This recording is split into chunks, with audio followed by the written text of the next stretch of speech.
வணக்கம். எழுத்தாளர் பேராசிரியர் கல்கி அவர்கள்ட்ட ஒரு முறை கேட்குறாங்க, நீங்கள் ஏன் நாடகம் எழுதுறதில்ல அப்படின்னு கேட்குறாங்க.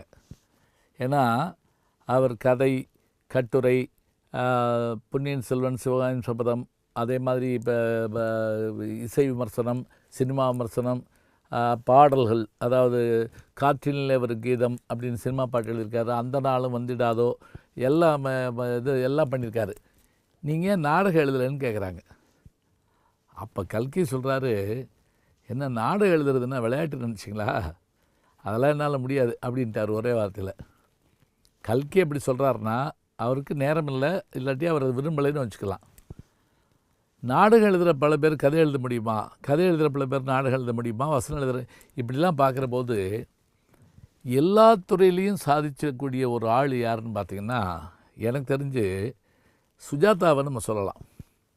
எழுத்தாளர் சுஜாதா அவர்கள் சிறுகதை எழுதுகிறாரு, கனையாளின் கடைசி பக்கம் எழுதுகிறாரு, அப்புறம் அறிவியல் கதைகள் தமிழுக்கு முதல்ல கொண்டு வராரு, தொடர்கதைகள், சரித்திர கதைகள், கவிதைகள், ஒரு படத்துக்கு கூட ஒரு படத்தில் இப்போ எல் வைத்தியநாதனுடைய இதில் ஒரு பாட்டு கூட எழுதினார்னு சொல்லுவாங்க. அதே மாதிரி சங்க இலக்கியத்துக்கு உரை எழுதுவார், ஆழ்வார்களுடைய பாடல்களுக்கு உரை எழுதுவார், திருக்குறளுக்கு உரை எழுதுவார், எல்லாமே எழுதுவார். நாடகத்துறையில் சாதிச்சிருக்காரா? சினிமா துறையில் சாதிச்சிருக்காருன்னு நமக்கு தெரியும். ரோஜா, இந்தியன், கண்டுகொண்டேன், அதே மாதிரி பின்னாடி வந்த எந்திரன் வரைக்கும் அவருடைய பங்கு இருந்ததுன்னு வச்சுக்கலாம். நாடகத்துறையில் அவருடைய பங்கு என்ன அப்படின்னு பார்த்திங்கன்னா, நாடகத்தை இப்படித்தான் பண்ணணும் அப்படிங்கிற விஷயத்தில் ரொம்ப ஆச்சரியப்படுத்தியிருப்பாருங்க. நாடகத்துறையில் ஒரு புது முயற்சியை கொண்டு வந்தது அவர் தான். அவருக்கு ரொம்ப பக்கபலமாக இருந்தது யாருன்னு கேட்டால் பூர்ண விஸ்வநாதன் அவர்கள். முதல்ல சில நாடகங்கள் சுஜாதா எழுதினார். அப்புறம் என்ன பண்ணிட்டாருன்னா, பூர்ண விஸ்வநாதனுக்காகவே எழுதினாரோ அப்படிங்கிற மாதிரி எழுத ஆரம்பித்தார். பூர்ணம் தேட்டர்ஸ் அது நாடகமாக போட்டாங்க. உதாரணமாக நரேந்திரனின் வினோத வழக்கு. இப்போ நாடகத்தை எப்படி பிரிக்கலாம்? அதாவது படிக்கத்தக்க நாடகங்கள், நடிக்கத்தக்க நாடகங்கள் அப்படிம்பாரு மூவா. சிலவற்றை படிக்க தான் முடியும், நடிக்க முடியாது. சிலவற்றை நடித்தா தான் நல்லாயிருக்கும், படித்து பார்த்தா நல்லா இருக்காது. ஆனால் சுஜாதா அதுலேயும் ஜெயிச்சிருக்காருங்க. நரேந்திரன் வினோத வழக்கு நீங்கள் படிச்சிங்கன்னா, அதை நான் எம்ஏக்கு எங்கள் தியாகராசர் கல்லூரியில் பாடமாக வச்சுருந்தேன்.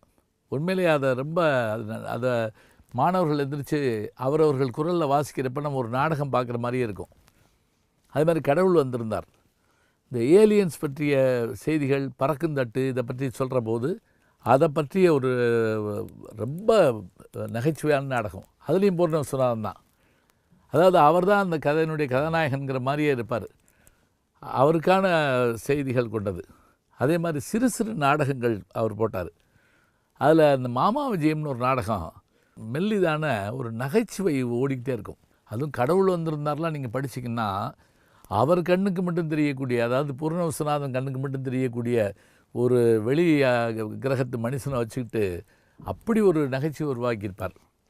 மாமா விஜயம் படிக்கிற போது அந்த அவர் கடைசியில் அந்த குடும்பம் எப்படி ஆச்சு அப்படின்னு முடிக்கிற வார்த்தைகள் ரொம்ப நமக்கே மனசுக்கு அணத்து போகும். வாசல் அப்படின்னு எழுதுனா, அதே மாதிரி ஊஞ்சல் அப்படின்னு சொல்லிட்டு கல்கியில் தொடர்ந்து எழுதிட்டு வந்தார். சின்ன சின்ன நாடகங்கள் அதில் நிறைய வந்தது. இப்போ இந்த நாடகங்களை நீங்கள் புத்தகமாக படிக்கிற போதும் சரி, அல்லது அவரோட பூர்ணம் தேட்டர்ஸில் நடித்து அது இப்போ யூடியூப்பில் இருந்தால் அதையும் பாருங்கள். அவள் எல்லாமே அவ்வளோ சிறப்புமிக்கதாக இருக்கும். அந்த நரேந்திரன் வினோத வழக்கில் அவர் மீது சாட்டப்பட்ட அத்தனை குற்றங்களும் எப்படி அந்த குற்றங்கள் உண்மையா பொய்யாங்கிற அளவுக்கு நமக்கு விரும்மாண்டி மாதிரி 2 வகையில் கதை சொல்கிறப்ப நமக்கு வித்தியாசமாக இருக்குங்க. ஆக நாடகத்துறையிலையும் சாதித்த பெருமை இவருக்குத்தான் உண்டு.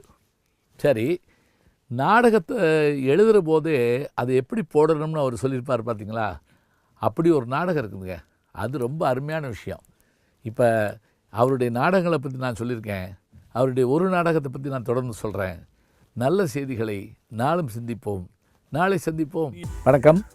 அன்புக்கினிய யூடியூப் நேயர்களே, நீங்கள் இன்னும் என்னை நெருக்கமாக பின்தொடர வேண்டும் என்று சொன்னால் ட்விட்டர், இன்ஸ்டாகிராம், ஃபேஸ்புக் போன்ற சமூக வலைதளங்களில் பின்தொடர்ந்து வாருங்கள்.